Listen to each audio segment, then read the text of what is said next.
નમસ્કાર વિદ્યાર્થી મિત્રો, આગળ ઉપર આપણે વિદ્યુત રાસાયણિક કોષ વિશે અભ્યાસ કર્યો, જેમાં આપણે વોલ્ટેઇક કોષ અથવા ડેનિયલ કોષ વિશે વાત કરેલી હતી અને ત્યાં પણ આપણે ગેલ્વેનિક કોષનો ઉલ્લેખ કરેલો હતો.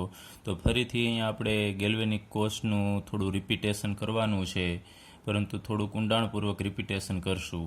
આમ પણ આ ગેલ્વેનિક કોષ વિશે આપણે 11મા ધોરણની અંદર ભણી ગયા છીએ. તો જોઈએ ગેલ્વેનિક કોષ છે એની રચના કેવી હોય છે. તો સૌ પ્રથમ આપણે અહીંયા બે પાત્ર દોરેલા છે, એમાં જે ડાબી બાજુનું પાત્ર છે એની અંદર આપણે એક દ્રાવણ ભરી દઈએ.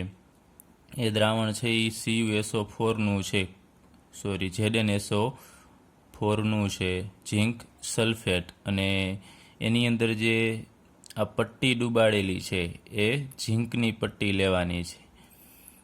તો જે ઝીંકની આ પટ્ટી છે એને આપણે વિદ્યુત ધ્રુવ કહેશું. તો આને આપણે કહેશું આ ઝીંક વિદ્યુત ધ્રુવ છે. અને અહીંયા ZnSO4નું આ દ્રાવણ લીધેલું છે. તો ZnSO4ના દ્રાવણની અંદર Zn+2 આયન હશે અને બીજા SO4-2 આયન હશે. તો અહીંયા આ એક રચના થઈ કે જેમાં ZnSO4ના દ્રાવણ એટલે કે ઝીંક સલ્ફેટના જલીય દ્રાવણની અંદર આ ઝીંક ધાતુની એક પટ્ટી ડૂબાડેલી છે. તો માત્ર આટલી રચના, ફરીથી એક ZnSO4નું દ્રાવણ અને એની અંદર ઝીંકની પટ્ટી, એને આપણે અર્ધકોષ કહેશું. તો આ અર્ધકોષ બની ગયો, અથવા એને બીજું કહેવામાં આવે છે રેડોક્સ યુગ્મ.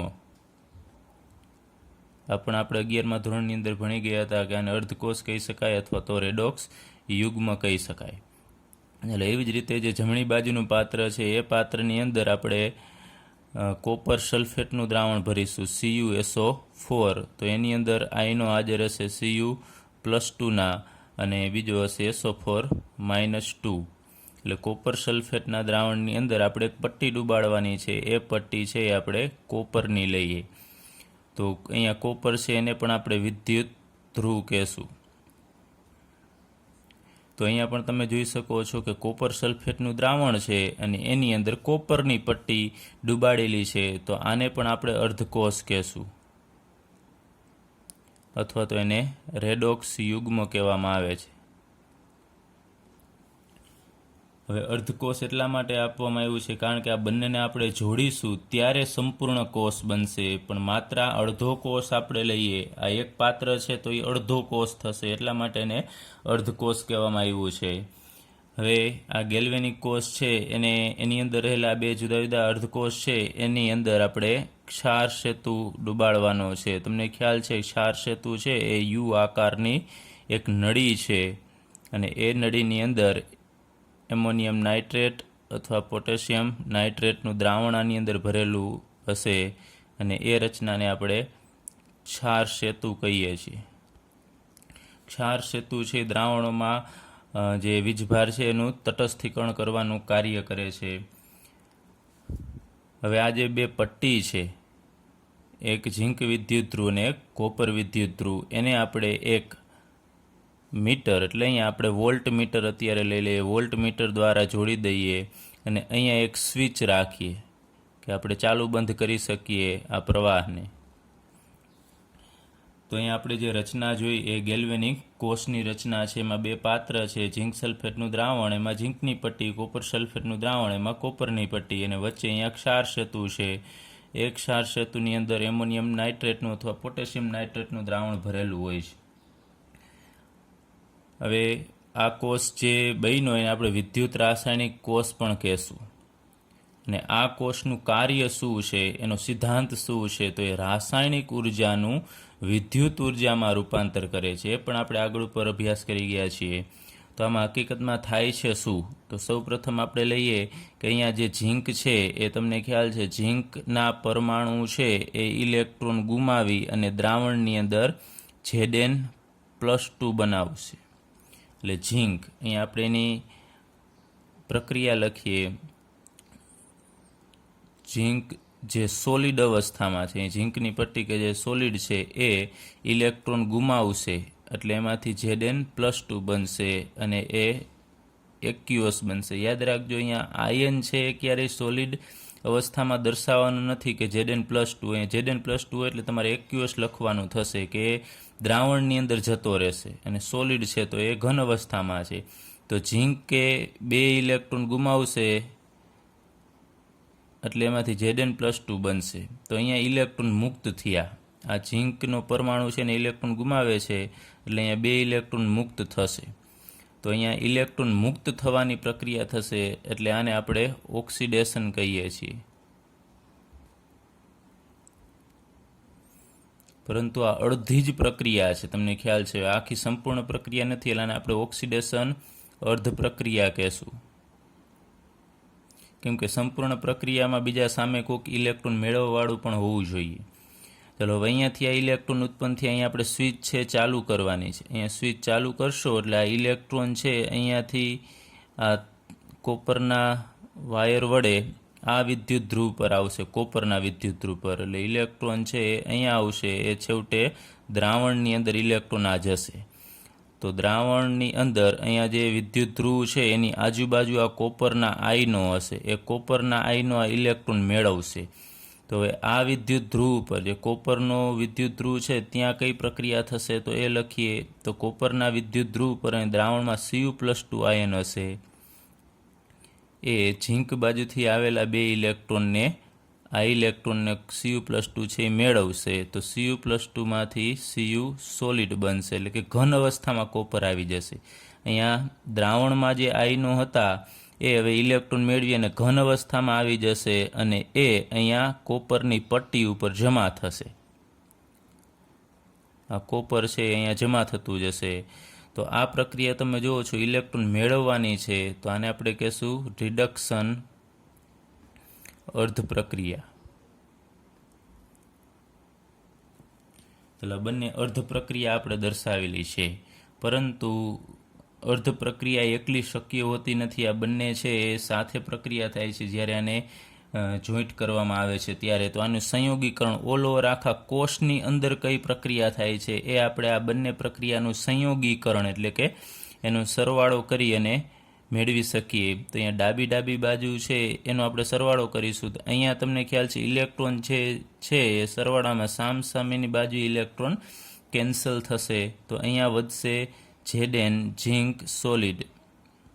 અહીંયા ઝીંક છે સામે ક્યાંય ઝીંક સોલિડ હોય તો એ કેન્સલ થશે, પણ ઝીંક સોલિડ સામે ક્યાંય નથી. Zn+2 છે તો એ કેન્સલ નથી કરવાના થતા કારણ કે બંને અલગ છે. આ સોલિડ છે અને આ એક્યુઅસ ફોર્મમાં છે.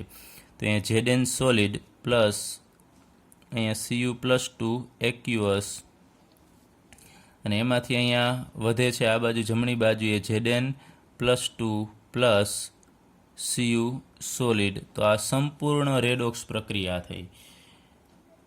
તો આ રેડોક્સ પ્રક્રિયા દ્વારા ઉર્જા ઉત્પન્ન થાય છે, એ આપણે એને કીધું વિદ્યુત ઉર્જા. તો અહીંયા માનો કે તમે નાનો એવો બલ્બ રાખો તો એ બલ્બ છે એ થશે. તો અહીંયા રાસાયણિક ઉર્જાનું એટલે કે આ રસાયણમાંથી ઇલેક્ટ્રોન ઉત્પન્ન થયા છે, રાસાયણિક ઉર્જામાંથી વિદ્યુત ઉર્જામાં આ રૂપાંતર કરે છે. અને આ દરમિયાન જે ગિબ્સની ઉર્જા આપણે જે ભણી ગયા છીએ એ ગિબ્સની ઉર્જા છે એ નો આપણે ઉપયોગ કઈ જગ્યાએ કરી શકીએ છીએ તો એ વિદ્યુત ઉર્જા છે એનો ઉપયોગ આપણે કાર્યમાં લઈ શકીએ છીએ. વિદ્યુત ઉર્જાનો ઉપયોગ કાર્ય કરવા માટે. શેમાં કાર્ય કરવા માટે? તો ઘણા બધા ઉપકરણો છે, જેમ કે આપણે મોટર ચલાવવી હોય, મોટર ચલાવવા માટે, આ ઉપરાંત હીટર,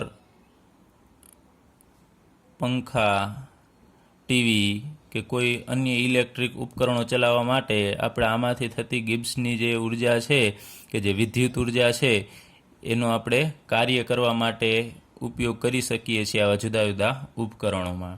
તો અહીંયા આપણે આ રચના જોઈ, એ રચનામાં આપણે વાત કરી કે અહીં ઝીંક છે એનું ઓક્સિડેશન થાય છે. તો ઓક્સિડેશન આ વિદ્યુત ધ્રુવ છે, તો જે વિદ્યુત ધ્રુવ પર ઓક્સિડેશન થતું હોય એને આપણે એનોડ કહેશું. તો આ પ્રક્રિયા છે એ એનોડ પર થાય છે, એટલે આ બાજુનો ભાગ થશે એનોડ. અને જે વિદ્યુત ધ્રુવ ઉપર આ પ્રક્રિયા છે રિડક્શન થાય છે તો એને આપણે કેથોડ કહેશું. તો આ બાજુનો ભાગ છે કેથોડ થશે. યાદ રાખજો, એનોડ ઉપર ઓક્સિડેશન, યાદ રાખી શકો તમે, એનોડ ઉપર ઓક્સિડેશન અને કેથોડ ઉપર રિડક્શન થશે. હવે ત્યારબાદ આપણે વાત કરીએ કે આની રચના તમને આપેલી છે, જે આપણે ભણી ગયા છીએ, છતાં પણ આ ફરીથી એકવાર રિપીટેશન કરીએ કે આમાં ક્ષાર સેતુ છે, બંને પાત્રની અંદર જોડાયેલો છે. આ બે કોપરની અને ઝીંકની પટ્ટી છે ને આ એક વાયર મારફત જોડેલી છે. આ વોલ્ટમીટર છે. અહીંયા એક સ્વિચની રચના તમે રાખી શકો. આ બધાની મદદથી આપણે ગેલ્વેનિક કોષની છે રચના કરી શકીએ છીએ. હવે એક બીજું કે અહીંયા ZnSO4નું જે દ્રાવણ છે એને આપણે વિદ્યુત વિભાજ્ય દ્રાવણ કહેશું.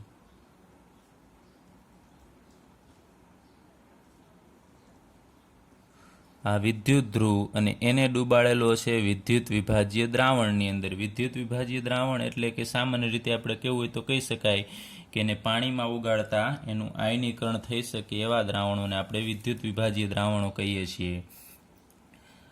હવે આપણે થોડું ભણવાનું છે. પાઠ્યપુસ્તકની અંદર તમને પેજ નંબર 67 ઉપર એક નીચેની તરફ એક પેરેગ્રાફ આપેલો છે. એમાં અમુક પોઈન્ટ છે થોડાક કોમ્પ્લિકેટેડ છે, તો એ આપણે થોડું જોઈએ.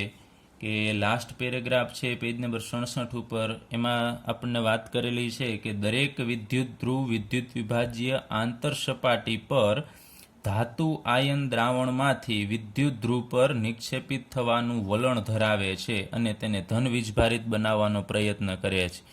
હવે અહીંયા આપણે વાત કરીએ ZnSO4નું છે. બે વસ્તુ અહીંયા વાત કરી છે આપણને. એક આંતરસપાટી કહેવામાં આવી છે.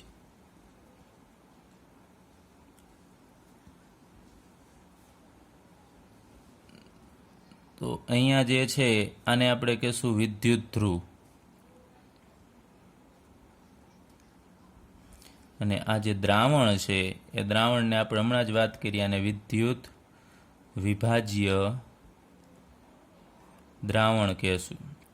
તો અહીંયા આ ઝીંકની પટ્ટી છે અને દ્રાવણની અંદર Zn+2નું દ્રાવણ ભરેલું છે. તો એની આંતર સપાટી આપણને કીધું છે દરેક વિદ્યુત ધ્રુવમાં, એટલે કે આ એનોડ અથવા તો કેથોડ, દરેક વિદ્યુત ધ્રુવમાં વિદ્યુત ધ્રુવ અને વિદ્યુત વિભાજ્યની આંતર સપાટી એટલે કે આ સપાટી થશે જ્યાં વિદ્યુત ધ્રુવ અને વિદ્યુત વિભાજ્ય દ્રાવણ જ્યાં એકબીજાના સંપર્કમાં આવે છે. તો આ સપાટીની વાત કરે છે. આને અત્યારે આપણે આંતર સપાટી કહી દઈએ. આ આંતર સપાટી ઉપર બે પ્રકારની પ્રક્રિયાઓ છે થતી હોય છે. અહીંયા આપણે વાત કરીએ કે દ્રાવણની અંદર આ Zn+2 છે, તો દ્રાવણની અંદર રહેલો Zn+2 છે એ આ વિદ્યુત ધ્રુવ ઉપર નિક્ષેપિત થશે, એટલે કે અહીંયાથી જે Zn+2 છે એ અહીંયા જમા થશે આપણે એમ કહીએ. ફરીથી એક વખત, દ્રાવણની અંદર વિદ્યુત વિભાજ્યના દ્રાવણની અંદર રહેલો Zn+2 છે એ આ વિદ્યુત ધ્રુવ ઉપર અહીંયા નિક્ષેપિત એટલે કે જમા થશે. તો એ નિક્ષેપિત થવાના કારણે અહીંયા જે પટ્ટી જે વિદ્યુત ધ્રુવ છે એ ધન વીજભારિત બનશે. તમે જોઈ શકો છો ધન આયનાની સપાટી ઉપર જમા થશે એટલે આપણે પહેલી કન્ડિશન કહી શકીએ કે વિદ્યુત ધ્રુવ છે એ ધન વીજભારિત બનશે. ચલો, આ ધન વીજભારિત બનવાનો પ્રયત્ન કરે છે. કઈ રીતે? તો ધન આયનાની સપાટી ઉપર નિક્ષેપિત થાય એટલે આ પટ્ટી છે ધન વીજભારિત થશે. સાથે સાથે બીજી પ્રોસેસ કઈ થતી હશે અંદર? તો અહીંયા આપણે વાત કરીએ કે અહીંયા જે ઝીંકનો પરમાણુ છે એ ઝીંકનો પરમાણુ ત્યાંથી દ્રાવણમાં એને આવવું હોય તો એને 2 ઇલેક્ટ્રોન મુક્ત કરવા પડે, એટલે એમાંથી એ ઝીંકમાંથી Zn+2 બનશે. અહીંયા તમે જુઓ છો કે ઝીંકમાંથી Zn+2 બનશે એટલે 2 ઇલેક્ટ્રોન મુક્ત કરે છે. તો ઝીંકમાંથી જેવો Zn+2 બનશે એટલે 2 ઇલેક્ટ્રોન અહીંયા મુક્ત કરે છે. તો એ મુક્ત ઇલેક્ટ્રોન કરશે તો એના કારણે ઇલેક્ટ્રોન ઉપર ઋણ વીજભાર છે, તો એના કારણે આ પટ્ટી છે એ આપણે કહી શકીએ કે ઋણ વીજભારિત બનશે.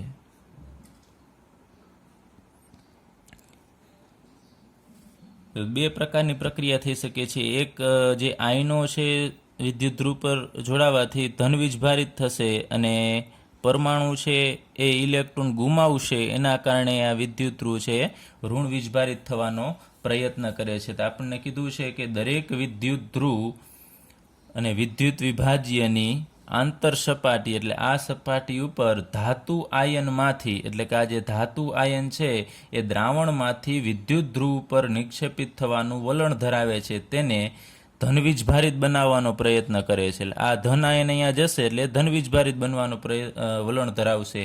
અને એ જ સમયે શું થાય છે કે વિદ્યુત ધ્રુવના જે ધાતુ પરમાણુઓ છે એ આયન તરીકે દ્રાવણમાં જશે અને વિદ્યુત ધ્રુવ પર ઇલેક્ટ્રોન અહીંયા છોડી જશે. એટલે કે વિદ્યુત ધ્રુવ પર ઇલેક્ટ્રોન મુક્ત કરે છે, એના કારણે એને ઋણવીજભારિત બનાવવાનું વલણ ધરાવે છે. આના કારણે એ વીજભારનું અલગીકરણ થશે. એક ધન વીજભાર ઉત્પન્ન થાય છે અને બીજો ઋણ વીજભાર ઉત્પન્ન થશે. એના કારણે અહીંયા એક ડિફરન્સ એટલે કે એક પોટેન્શિયલ ઉત્પન્ન થાય છે. પોટેન્શિયલ એટલે એક પ્રકારની શક્તિ, જે આપણે અહીંયા વિદ્યુતના સંદર્ભમાં કહેશું. તો આના કારણે એક પોટેન્શિયલ જનરેટ થશે. એ પોટેન્શિયલ છે એને આપણે વિદ્યુત ધ્રુવ પોટેન્શિયલ કહેશો. વિદ્યુત ધ્રુવ પોટેન્શિયલ શું છે?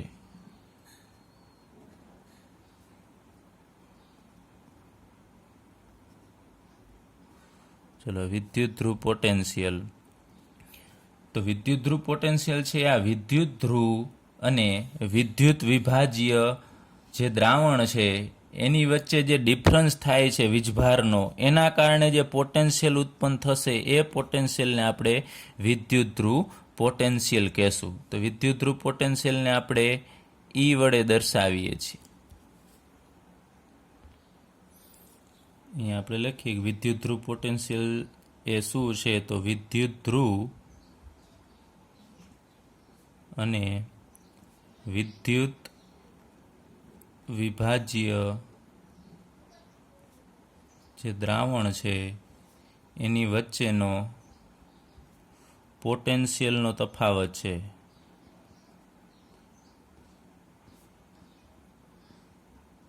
પોટેન્શિયલ એટલે એક પ્રકારની શક્તિ. જે બંને વચ્ચે જે ડિફરન્સ ઉત્પન્ન થાય છે એનો જે તફાવત છે એને આપણે વિદ્યુત ધ્રુવ પોટેન્શિયલ કહેશું.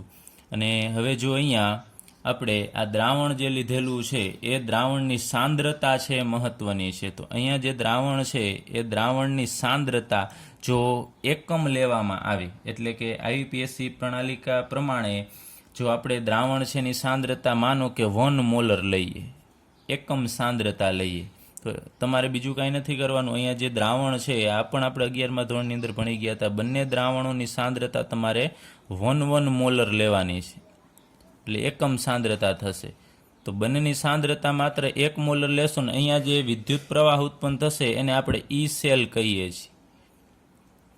બરાબર, આખા કોષનો પોટેન્શિયલ છે એ જો 1 મોલર લેવામાં આવે ને તો એને આપણે પ્રમાણિત વિદ્યુત ધ્રુવ પોટેન્શિયલ કહેશું.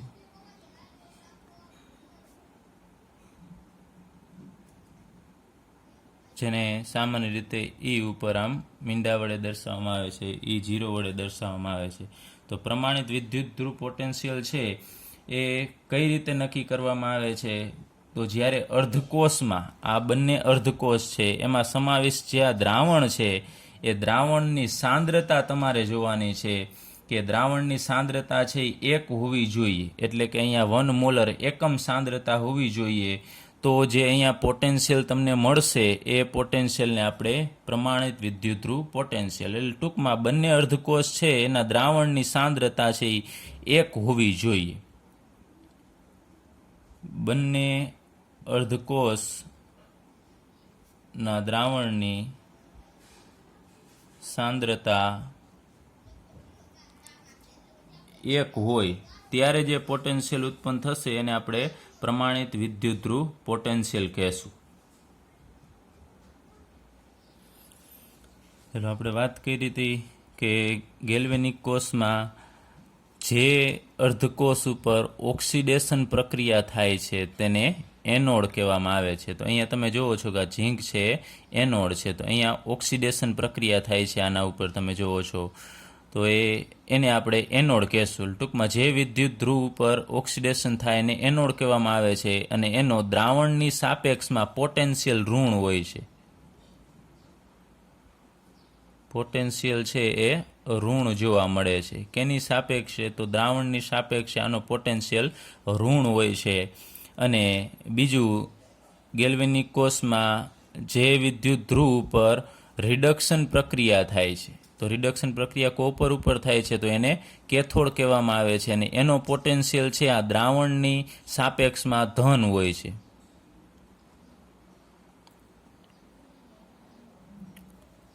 દ્રાવણની સાપેક્ષમાં ધન એટલે અહીં આપણે દર્શાવવું હોય તો આ નેગેટિવ ભાગ છે અને આ કેથોડ છે એ પોઝિટિવ ભાગ ધરાવે છે. હવે જ્યારે આ સ્વિચ ચાલુ કરવામાં આવે છે ત્યારે આપણે કીધું કે આ ઇલેક્ટ્રોન છે આ બાજુથી નીકળીને આ બાજુ જશે, તો ઇલેક્ટ્રોનનો પ્રવાહ અહીંયા તમને ખ્યાલ છે 2 ઇલેક્ટ્રોન છે આ બાજુ જશે તો એ પ્રવાહને આપણે ઇલેક્ટ્રોનનો પ્રવાહ કહેશું. ચાલો, તો આ ઇલેક્ટ્રોનનો પ્રવાહ છે. ઇલેક્ટ્રોનનો પ્રવાહ કઈ બાજુથી કઈ બાજુ જશે? તો એનોડથી. ઇલેક્ટ્રોન છે એ હંમેશા એનોડથી કેથોડ તરફ જાય છે. તો અહીં આપણે કહી શકીએ એનોડ તરીકે ઝીંકનો વિદ્યુત ધ્રુવ છે, તો ઝીંકથી ઇલેક્ટ્રોન છે એ કોપર તરફ જશે. જ્યારે વિદ્યુત પ્રવાહ એનાથી વિરુદ્ધ છે, પણ આપણે આગળ ઉપર ભણી ગયા છીએ. વિદ્યુત પ્રવાહ એ આ ઇલેક્ટ્રોનનો પ્રવાહ જે દિશામાં હોય એનાથી વિદ્યુત પ્રવાહ છે એ વિરુદ્ધ દિશામાં હશે. એટલે કે વિદ્યુત પ્રવાહ છે એ કેથોડથી એનોડ તરફનો હોય છે, એ ઇલેક્ટ્રોનના પ્રવાહથી ટોટલી વિરુદ્ધ હોય છે. આ ઘટના જ્યારે અહીંયા સ્વિચ ચાલુ કરવામાં આવે ત્યારે છે જોવા મળે છે. હવે આપણે કોષના પોટેન્શિયલ અને કોષના સાંકેતિક નિરૂપણ વિશે અભ્યાસ કરીએ. તો કોષનો પોટેન્શિયલ શું છે આપણે આગળ ઉપર થોડી માહિતી એની મેળવેલી છે. તો ગેલ્વેનિક કોષના બંને વિદ્યુત ધ્રુવ એટલે કે એનોડ અને કેથોડ, ગેલ્વેનિક કોષના બંને વિદ્યુત ધ્રુવ વચ્ચેના પોટેન્શિયલના તફાવતને આપણે કોષ પોટેન્શિયલ કહેશું. એટલે કે જે એનોડ અને કેથોડ છે બંનેના જે કોષ પોટેન્શિયલ છે એનો ડિફરન્સ લેવાનો છે એને આપણે કોષ પોટેન્શિયલ ઈ સેલ કહેશું, અને એને વોલ્ટ એકમમાં માપવામાં આવે છે. ફરીથી એક બીજું કે કોષ પોટેન્શિયલ કેને કહેશું? તો કેથોડ અને એનોડના વિદ્યુત ધ્રુવ પોટેન્શિયલ છે એનો આપણે તફાવત લેવાનો છે, એને આપણે કોષ પોટેન્શિયલ કહેશું. અહીંયા ફરીથી આપણે આગળ ઉપર અભ્યાસ કર્યો એ જોઈએ કે આ ભાગ છે એ કેથોડ છે અને આ એનોડ. તો અહીંયા કેથોડનો કંઈક પોટેન્શિયલ હશે અને એનોડનો કંઈક પોટેન્શિયલ હશે. તો આ બંનેનો ડિફરન્સ લેવાનો છે આપણે. કેથોડમાંથી તમારે એનોડનો પોટેન્શિયલ બાદ કરવાનો તો આપણને આખા કોષનો પોટેન્શિયલ મળશે. ફરીથી કેથોડના પોટેન્શિયલમાંથી તમારે એનોડનો પોટેન્શિયલ છે બાદ કરવાનો છે એટલે આપણને સંપૂર્ણ કોષનો પોટેન્શિયલ છે એ મળશે. તો અહીંયા આપણે એ લખીએ, કોષનો પોટેન્શિયલને આપણે ઈ સેલ વડે દર્શાવીશું. ઈ સેલ એટલે કે કોષ પોટેન્શિયલ. આખા કોષનો પોટેન્શિયલ કેટલો હશે? તો કેથોડ અને એનોડના વિદ્યુત ધ્રુવ પોટેન્શિયલ. હવે કેથોડ જમણી બાજુએ હોય છે, તમે અહીંયા આકૃતિમાં જુઓ છો, કેથોડ છે જમણી બાજુ રાઈટ સાઈડ હોય છે અને એનોડ છે લેફ્ટ સાઈડ હોય છે. તો અહીંયા આપણે કેથોડમાંથી એનોડ એટલે કેથોડ જમણી બાજુ હોવાથી આપણે ઈ રાઈટ લખીશું. ઈ રાઈટ એટલે કે જમણી બાજુના અર્ધકોષનો પોટેન્શિયલમાંથી આપણે ઈ લેફ્ટ બાદ કરીશું. એટલે કે જમણી બાજુના પોટેન્શિયલમાંથી આપણે ડાબી બાજુનો પોટેન્શિયલ બાદ કરશો એટલે આપણને આખા કોષનો પોટેન્શિયલ મળશે. એટલે એ જ સૂચવે છે અહીંયા પહેલી વ્યાખ્યામાં પણ એ કીધું છે બંને વિદ્યુત ધ્રુવ વચ્ચેના પોટેન્શિયલ. આ જમણી બાજુનો એટલે કે કેથોડનો પોટેન્શિયલ છે અને આ એ એનોડનો પોટેન્શિયલ છે. તો આપણે બીજી રીતે અહીંયા લખવું હોય તો લખી શકાય, અથવા રાઈટ લેફ્ટમાં આપણને જો ખ્યાલ ન આવે તો લખીએ ઈ સેલ અહીંયા ઈ ઓફ કેથોડ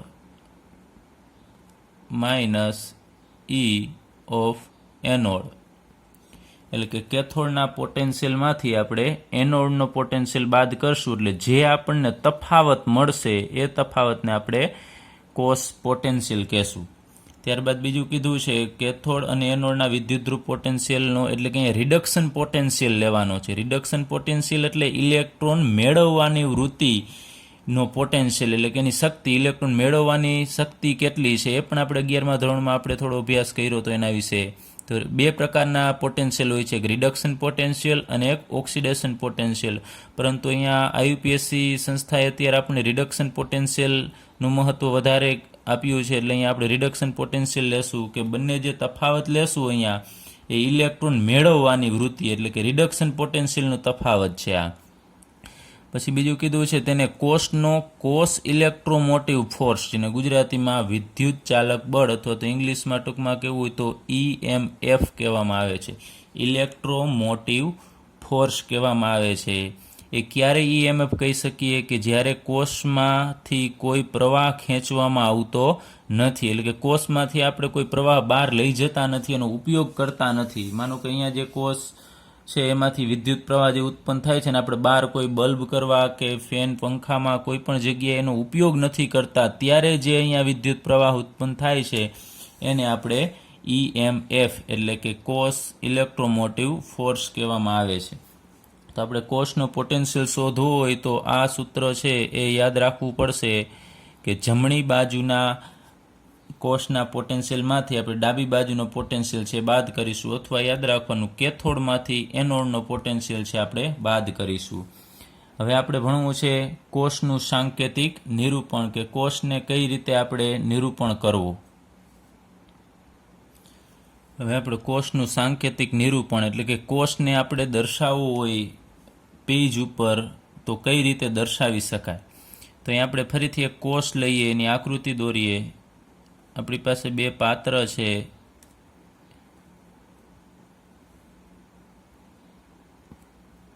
એમાં જે ડાબી બાજુનું પાત્ર છે એ પાત્રની અંદર આપણે હવે અલગ પટ્ટી લેવાની છે. અહીંયા કોપરની પટ્ટી લઈએ અને અહીંયા જે દ્રાવણ લેશું એ Cu+2નું દ્રાવણ લેવાનું છે. એટલે કે અહીંયા Cu+2નું CuSO4 તમે લઈ શકો એનું દ્રાવણ છે, અને અહીંયા જે પટ્ટી ડૂબાડેલી છે એ કોપરની છે. અને જમણી બાજુનું પાત્ર છે એની અંદર આપણે દ્રાવણ લેશું Ag+નું, એટલે કે સિલ્વર આયનનું આપણે દ્રાવણ લેવાનું છે Ag+નું, અને એની અંદર આપણે જે પટ્ટી ડૂબાડવાની છે એ પણ સિલ્વરની એટલે કે ચાંદીની પટ્ટી ડૂબાડીશું Ag, અને એને આપણે ક્ષાર સેતુ વડે અહીંયા જોડી દઈએ. ત્યારબાદ તમને ખ્યાલ છે આપણે વોલ્ટમીટરની મદદથી અહીંયા સ્વિચ વડે આ બંને વિદ્યુત ધ્રુવને ડૂબાડવાના છે. તો અહીંયા રહેલો આ વચ્ચે છે એ આ ક્ષાર સેતુ છે. તો અહીંયા કોપર છે આપણે ડાબી બાજુએ દર્શાવેલો છે. તો કોષના સાંકેતિક નિરૂપણમાં એક વસ્તુ યાદ રાખવાની કે એનોડ છે આ બાજુનો ભાગ એનોડ થશે. તો હંમેશા એનોડને ડાબી બાજુની તરફ દર્શાવો અને કેથોડ છે એને જમણી બાજુ તરફ દર્શાવો. તો આ બાજુનો ભાગ છે એ કેથોડ થશે. એટલે અહીંયા કોપર એનોડ. આગળ ઉપર આપણે કોષ લીધો તો એમાં કોપર છે એ કેથોડ તરીકે વર્તતો, તો અહીંયા કોપર છે એ એનોડ તરીકે વર્તે છે. એ બદલી શકે, એની સામે કોણ છે એના ઉપર એ આધાર રાખે છે. તો અહીંયા કોપર છે એનોડ તરીકે અને Ag છે એ કેથોડ તરીકે વર્તે છે. તો આનું આપણે સાંકેતિક નિરૂપણ સૌપ્રથમ આપણે લઈ લઈએ કે આનું પ્રક્રિયા કયા પ્રકારની પ્રક્રિયા થાય છે. એનોડ ઉપર તમને ખ્યાલ છે ઓક્સિડેશન થતું હોય છે. તો ઓક્સિડેશન એટલે ઇલેક્ટ્રોન ગુમાવવાની ક્રિયા. તો ઇલેક્ટ્રોન હંમેશા તટસ્થ પરમાણુ ગુમાવે કે જે આ પ્લેટની અંદર હાજર હશે. તો એ Cu, આની અંદર રહેલો Cu પરમાણુ લખીએ Cu કે જે સોલિડ છે એ ઇલેક્ટ્રોન ગુમાવશે Cu+2, અને એ ઇલેક્ટ્રોન ગુમાવી અને એક્યુઅસ અવસ્થામાં એટલે અહીંયા દ્રાવણમાં જતો રહેશે. અહીંયાથી ઇલેક્ટ્રોન ગુમાવી Cu+2 દ્રાવણમાં જશે અને 2 ઇલેક્ટ્રોન મુક્ત કરશે. એ 2 ઇલેક્ટ્રોન છે એ આ સળિયામાં જશે. તો અહીંયા ઇલેક્ટ્રોન મુક્ત થવાની પ્રક્રિયા થશે, એટલે આ ઓક્સિડેશન અર્ધ પ્રક્રિયા થશે. તો આ ઇલેક્ટ્રોન છે તમને ખ્યાલ છે જ્યારે સ્વિચ ચાલુ કરવામાં આવે છે ત્યારે આ બાજુ જશે, અને અહીંયા આ Ag પાસે ઇલેક્ટ્રોન આવશે. તો Agના સળિયામાં ઇલેક્ટ્રોન આવશે તો દ્રાવણની અંદર રહેલો ધન આયન હશે એ જ ઇલેક્ટ્રોન અહીંયા મેળવવાનો છે. તો Ag+ છે ઇલેક્ટ્રોન મેળવશે.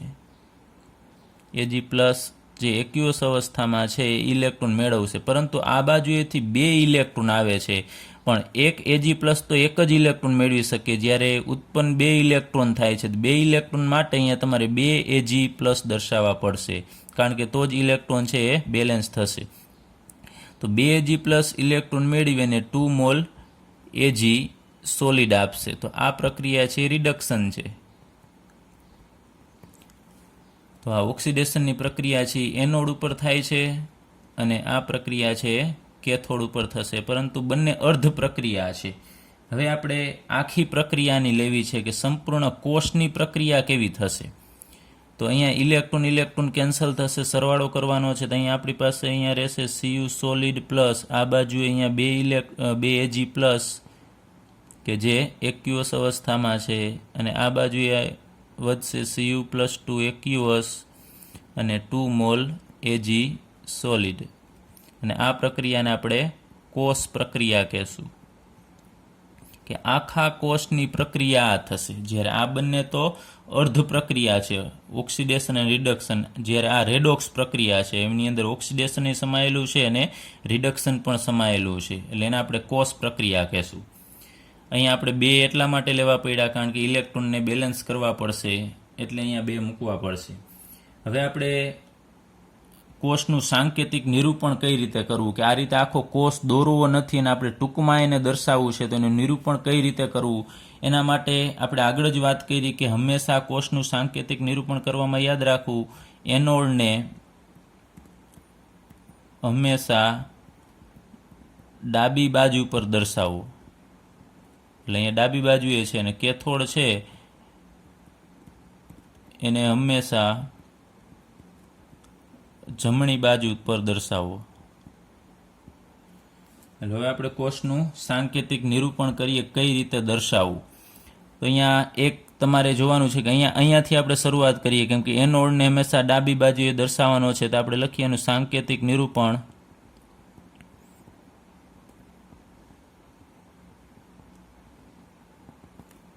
તો અહીંયા કોપરની પટ્ટી છે, તો અહીંયા હું લખું છું કોપરની પટ્ટી છે એ સોલિડ અવસ્થામાં છે, તો અહીંયા આપણે લખીએ Cu સોલિડ. યાદ રાખજો કોપર ઘન અવસ્થામાં છે, એટલે અહીંયા Cu સોલિડ લખ્યું. તો કોપરની પટ્ટી કેના સંપર્કમાં છે, તો અહીંયા દ્રાવણના સંપર્કમાં છે. ફરીથી આ કોપરની પટ્ટી છે એ અહીંયા દ્રાવણના સંપર્કમાં, અને દ્રાવણમાં પણ અહીંયા Cu +2ના સંપર્કમાં છે. ઋણાયન હશે પણ આપણે ઋણાયનને અહીંયા દર્શાવવાનું નથી કારણ કે મેઇન પ્રક્રિયામાં ફાળો છે, અહીંયા ધનાયન આપે છે. એટલે આ કોપરની પટ્ટી દ્રાવણની અંદર રહેલા કયા ધનાયનના સંપર્કમાં છે, તો Cu+2ના. તો એ સંપર્કમાં છે એટલે આપણે એક લીટી આમ દર્શાવીશું, અને પછી એ Cu છે એ Cu+2ના સંપર્કમાં છે, એટલે અહીંયા લખવાનું થશે Cu+2 અને એની અવસ્થા એક્યુઅસ અવસ્થામાં. જો એની સાંદ્રતા હોય તો તમે અહીંયા લખી શકો કેટલી સાંદ્રતા છે, કેટલા મોલર છે એ લખી શકાય. તો અહીંયા Cu સોલિડ પછી આમ લીટી એ સંપર્ક દર્શાવે છે. ચાલો અહીંયા હું લખી નાખું છું ટૂંકમાં સંપર્ક. એ દર્શાવે છે કે Cu સોલિડ અને Cu+2 આયન એકબીજાના સંપર્કમાં છે. ચાલો ત્યારબાદ અહીંયાથી લેવાનું છે કોપર Cu+2ના સંપર્કમાં છે, તો Cu+2 ડાયરેક્ટલી એ તમે જુઓ છો કે આ ક્ષાર સેતુના સંપર્કમાં છે. Cu+2 પછી અહીંયા ક્ષાર સેતુ લેવાનો છે, તો ક્ષાર સેતુને આપણે બે ઊભી લીટી વડે દર્શાવીશું. તો આ ક્ષાર સેતુ છે, ક્ષાર સેતુને બે ઊભી લીટી વડે દર્શાવવામાં આવે છે. તો અહીંયા રહેલો Cu+2 ક્ષાર સેતુના સંપર્કમાં છે, તો ક્ષાર સેતુને આપણે બે ઊભી લીટી વડે દર્શાવીએ છીએ. તો ક્ષાર સેતુ પછી કેના સંપર્કમાં આવે છે, તો ડાયરેક્ટ અહીંયા દ્રાવણના સંપર્કમાં આવે છે, અને એ દ્રાવણની અંદર Ag+ છે. તો હવે અહીંયા આપણે ડાયરેક્ટ Ag+ લખીશું, અને એની અવસ્થા એક્યુઅસ છે. ત્યારબાદ આ Ag+ કેના સંપર્કમાં છે, તો એ Agના સળિયા એટલે કે વિદ્યુત ધ્રુવ એજીનો છે એના સંપર્કમાં છે. એટલે ફરીથી આપણે એક લીટી દર્શાવવાની થશે, અને અહીંયા Ag સોલિડ દર્શાવીશું. તો અહીંયા કોષનું સાંકેતિક નિરૂપણ છે એ પૂરું થાય છે. ફરીથી એક વખત જોઈ લઈએ કોષના સાંકેતિક નિરૂપણમાં આપણે વાત કરી એનોડ હંમેશા ડાબી બાજુએ, તો આ બાજુનો ભાગ છે એ એનોડ દર્શાવે છે, અને કેથોડ હંમેશા જમણી બાજુએ, તો આ બાજુનો ભાગ છે એ કેથોડ દર્શાવે છે. અને એનોડ અને કેથોડ બંને ક્ષાર સેતુ વડે અલગ પડે છે. તમે જુઓ છો કે આ એનોડ અને કેથોડ બંનેની વચ્ચે ક્ષાર સેતુ છે. તો આ બાજુ અહીંયાથી તમારે સ્ટાર્ટ કરવાનું છે. ફરીથી એનોડ ઉપર રહેલો કોપર, આ કોપર Cu+2ના સંપર્કમાં છે, તો અહીંયા તમારે લખવાનું Cu સોલિડ એ સંપર્કમાં છે Cu+2ના. પછી આ Cu+2 છે એ અહીંયા ક્ષાર સેતુના સંપર્કમાં છે, તો પછી તમારે અહીંયા ક્ષાર સેતુ માટે બે ઊભી લીટી દર્શાવવાની થશે. એક ક્ષાર સેતુ અહીંયાથી તમે જોશો તો સામેના પાત્રમાં ડાયરેક્ટલી અહીંયા આની સાથે સંપર્કમાં નથી, Ag સાથે, કેમ કે એની સાથે કોન્ટેક્ટમાં નથી, એ Ag+ સાથે સંપર્કમાં છે. તો તમારે અહીંયા લખવાનું છે Ag+ એક્યુઅસ, પછી Ag+ છે એ આ સળિયા સાથે સંપર્કમાં છે, કારણ કે સળિયો છે અહીંયા ડૂબેલો છે, એટલે Ag+ ને Ag સંપર્કમાં છે, તો Ag+ એક્યુઅસ, પછી સંપર્કની નિશાની અને Ag સોલિડ આવશે. તો અહીંયા બીજી વસ્તુ પણ તમે યાદ રાખી શકો, હંમેશા જે અહીંયા સોલિડ ભાગ છે એ બંને છેડે આવશે, Cu સોલિડ Ag સોલિડ, અહીંયા ક્યારેય છેડે પ્લસ નહીં આવે, એટલે છેલ્લે Cu સોલિડ જ આવશે અને Ag સોલિડ આવશે. અને ક્ષાર સેતુની બંને બાજુએ હંમેશા આયનો આવશે, એટલું યાદ રાખજો. ક્ષાર સેતુ છે એની બાજુમાં બંને બાજુ આયન હશે, કારણ કે ક્ષાર સેતુ ડૂબેલા છે દ્રાવણની અંદર, તો દ્રાવણમાં આયનો હશે, તો ક્ષાર સેતુની બંને બાજુએ તમારે આયન દર્શાવવાના રહેશે. તો આવી જ રીતે તમે કોઈ પણ કોષનું સાંકેતિક નિરૂપણ કરી શકો છો. અહીંયા ઝીંક હોય કે કોપર હોય કે Fe હોય, કોઈ પણનું સાંકેતિક નિરૂપણ તમે આ રીતે કરી શકો છો. એક યાદ રાખવાનું કે એનોડ હંમેશા ડાબી બાજુ અને કેથોડ હંમેશા જમણી બાજુએ હશે, અને ક્ષાર સેતુને બે ઊભી લીટી વડે દર્શાવીએ છીએ. હવે આ કોષનો આપણે પોટેન્શિયલ મેળવવો છે. આગળ ઉપર આપણે વાત કરી એમ, તો કોષનો પોટેન્શિયલ એ કેટલો, એને આપણે E સેલ વડે દર્શાવીએ છીએ. તો આના માટે જમણી બાજુનો જે અર્ધકોષ છે એનો પોટેન્શિયલ આપણે લખીશું E રાઇટ માંથી તમારે આ ડાબી બાજુનો જે કોષનો પોટેન્શિયલ છે એને બાદ કરવાનું છે E લેફ્ટ. અથવા તો બીજી રીતે લખવું હોય તો આ રિડક્શન પોટેન્શિયલ છે, તો અહીંયા આપણે લખી શકીએ E સેલ બરાબર E રાઇટ. રાઇટમાં જમણી બાજુએ જે કોષ છે એનું તમારે રિડક્શનનું મૂલ્ય લખવાનું છે. એટલે કે રિડક્શનમાં તમને ખ્યાલ છે, માનો કે Ag નું રિડક્શન આપણે કરવું હોય તો Ag+ માંથી Ag બનશે, એટલે આ રિડક્શનની પ્રોસેસ થઈ કે એને ઇલેક્ટ્રોન મેળવી અને Agમાં રૂપાંતર થશે. અને કોપરનું તમારે આ પ્રક્રિયા લખવી હોય તો કોપરની રિડક્શનની પ્રક્રિયા લખવી હોય તો Cu+2 માંથી Cu બનશે, તો જ રિડક્શન થાય. Cu માંથી Cu+2 ન બને, કારણ કે એ ઉલટી પ્રક્રિયા થશે. તો અહીંયા Ag+ માંથી Ag એટલે ઇલેક્ટ્રોન મેળવવાની પ્રક્રિયા થશે, ને અહીંયા પણ ઇલેક્ટ્રોન મેળવવાની પ્રક્રિયા. તો આ બંને સ્ટેપ છે એ રિડક્શનના છે. તો અહીંયા આપણે લખીશું E રાઇટ, એટલે કેથોડ ઉપરનું રિડક્શનનું મૂલ્ય લખવાનું છે. તો કેથોડ ઉપર રિડક્શન શું થતું હોય છે કે Ag+ માંથી Ag બને છે, કેથોડ ઉપર રિડક્શન થાય છે, એટલે Ag+ પછી ઊભી લીટી અને Ag, અને અહીંયા માઇનસ E લેફ્ટ ઉપર ઓક્સિડેશન થાય છે, પણ અહીંયા ઓક્સિડેશન નથી લખવાનું, અહીંયા મૂલ્ય તો તમારે રિડક્શનનું જ મૂકવાનું છે. એટલે Cu+2 સંપર્ક Cu.